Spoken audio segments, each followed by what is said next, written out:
So today I'm going to talk about penny stocks. So you've probably heard the term penny stocks before. It doesn't actually mean a stock that's a few pennies. It's like a general term for small companies that are traded on the stock market that trade for $5 or less. In this video, when I say penny stock, I'm going to be talking about small caps or micro caps. That's technically a company that is valued at $2 billion or less. When I say valuation, when I'm talking about valuation or valued at $2 billion, I mean the market cap of the company, which is basically the stock price times the shares outstanding equals the market cap. And if it has a market cap of 2 billion or less, then it's considered a small cap or a micro cap. These are the stocks that a lot of people put their money into and hope it goes up, or their friend tells them to buy this stock because it's been going up, and you lose your money and then you stay away from the stock market forever, or that prevents a lot of people from investing in the stock market. The problem with this is you really need to know what you're doing. Is it impossible to make money from a penny stock or a small cap, micro cap stock? No, it is possible to make money, and I've done it. A lot of people have done it. More often than not, you're gonna lose money, and you need to be prepared to do it if you're gonna invest in a penny stock or a small cap,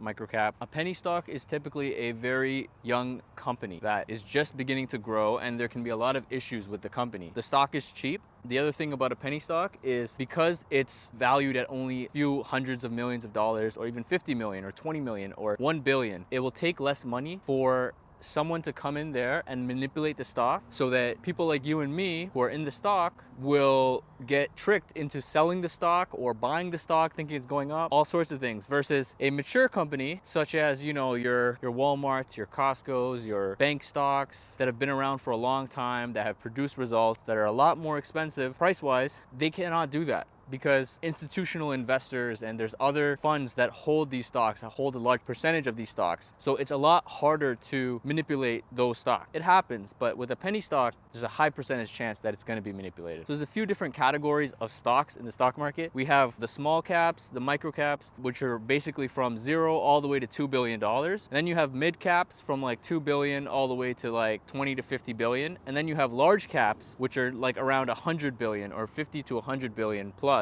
And then you have the mega caps, which are the Apples, Microsofts, the Amazons, the Googles of the world. Nvidia, for example, as well. Anything in the neighborhood of $1 trillion would be considered a mega cap. Obviously, the higher you go in terms of the market cap, the more mature the company is. The more mature the company is, the safer it is as a long-term investment. A lot of people new to investing will look at the price and be like, oh, that's expensive. I don't want to buy that. I can only buy 1 or 2 shares. So you go and you buy a penny stock that's, you know, $1 or $2 as it's going up. And someone new to investing will do this. So you look at online forums like Yahoo Finance is the worst, Reddit is the worst. You think it's that easy and that simple, and you just hope for the best, and it's easy money. You're setting yourself up for failure. There are solid companies that start as penny stocks. A lot of them actually do start as penny stocks. Retail investors, new investors, get shaken out of the stock before it actually grows. That's just the nature of the asset class. If you're new to investing, I would suggest absolutely avoid penny stocks. Avoid anything that has a market cap of below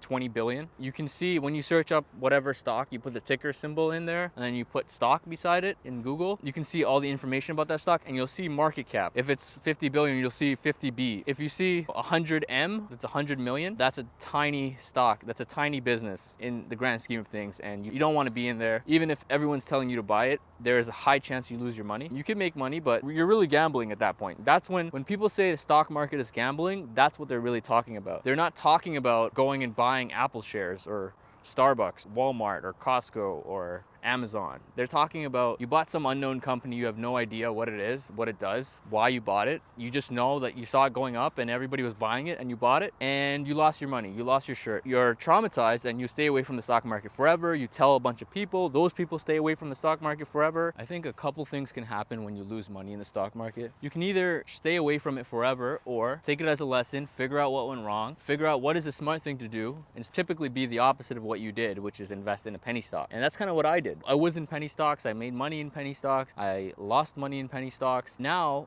I only buy mature companies, buy and hold mature companies, businesses that I understand. That's kind of how you got to do it, right? Because before with penny stocks, you're looking to get a 400% return on your money or something crazy like that. But your risk is also 400% higher. But when you buy a mature company, your risk is a fraction of that. And obviously your return is going to be a fraction of that. But over a long period of time, your return can be very, very good if you know what you're doing. For anyone who doesn't want to even put any sort of thought into that, that's why we have index funds and ETFs, like I talked about in the previous video, where you don't need to know anything. The answers are there for you, and you're investing in the 500 best companies in the world. All you do is dollar cost average again and again, and over time you build wealth. So really, really sunny day out right now. Beautiful weather. See you guys in the next one.